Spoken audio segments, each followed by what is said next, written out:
కోరితే కాళేశ్వరంపై 48 గంటల్లో CBI enquiry చేస్తామని అంటుండ్రు. రాష్ట్రం కోరితే ఈ 10 ఏళ్ల నుంచి ఎందుకు చేయలేదు? ఈ కఠినప్పటి నుంచి ఎందుకు చేయలేదు సార్? ఇప్పుడు ఏం సిబిఐ ఎంక్వైరీ చేస్తే ఏంటంటే మళ్ళీ కేసీఆర్ సేఫ్. లిక్కర్ స్కామ్ ఎట్లయితే వాళ్ళు దర్యాప్తు చేసిరో వాళ్ళు ఎప్పుడు సేఫ్ జోన్లో లేదు బిడ్డ. సేమ్ ఇక కాళేశ్వరాన్ని పుట్టుకున్న సిబిఐకి అప్ప చెప్పితే కథమే. ఇక కేసీఆర్ అమ్మయ్యా ఇక పోయిరా అంటాడు.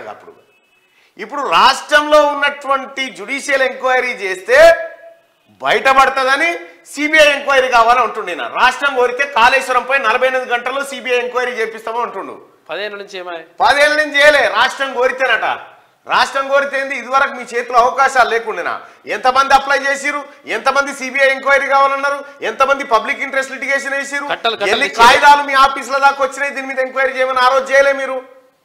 ఇప్పుడు కేసీఆర్ ఎట్లయినా దొరుకుతాడని, అధికారులు దొరుకుతారని సిబిఐ ఎంక్వైరీ మన దగ్గరికి ఎంక్వైరీ వస్తే మేము కాపాడుతాం కదని మీరు ఎందుకు బాధపడుతున్నారు అన్నట్టుగా చెప్తున్నా. అన్నట్టు తెలంగాణ ప్రజలారా, రాష్ట్ర ప్రభుత్వం చేస్తున్నటువంటి జ్యుడిషియల్ ఎంక్వైరీ కావాలన్నా ఈ ముఠా చెప్తున్నటువంటి సిబిఐ ఎంక్వైరీ కావాలన్నా. ఇప్పుడు కేసీఆర్ కిషన్ రెడ్డి బీజేపీ ఒక్కటే అని దీని ద్వారా అర్థమైంది. ఇది వరకు మీకు కేసు అప్ప చెప్తేనే లిక్కర్ కేసులో ఏం చేయకపోతుంది. వీళ్ళు ఏమని చేస్తారు? మీరు నిజంగా చేయాలనుకుంటే మీకు అవకాశం లేకుండా ఎందుకు లేకుండే?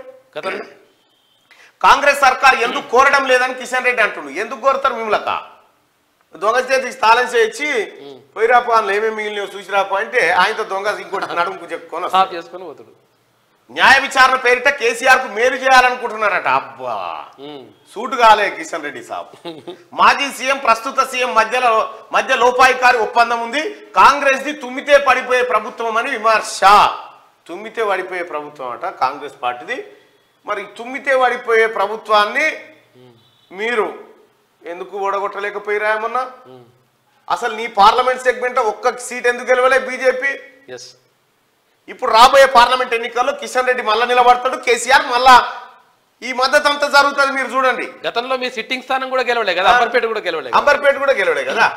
10 ఏళ్ల నుంచి మీరు ఏం చేశారు? కేసీఆర్ అవినీతిపై సిబిఐతో కేంద్రం ఎందుకు ఎంక్వైరీ చేయించలే? ఉత్తమ్, ఇతర రాష్ట్రాల లీడర్లపై కేసులు పెట్టిన వాళ్ళు మీ మిత్రుడిని ఎందుకు వదిలేసారు? అన్నీ తెలిసి కాళేశ్వరానికి కేంద్ర ప్రభుత్వం అప్పులు ఎట్లిచ్చింది? కాళేశ్వరంపై ఈ వారంలోనే జ్యుడిషియల్ ఎంక్వైరీ మొదలు.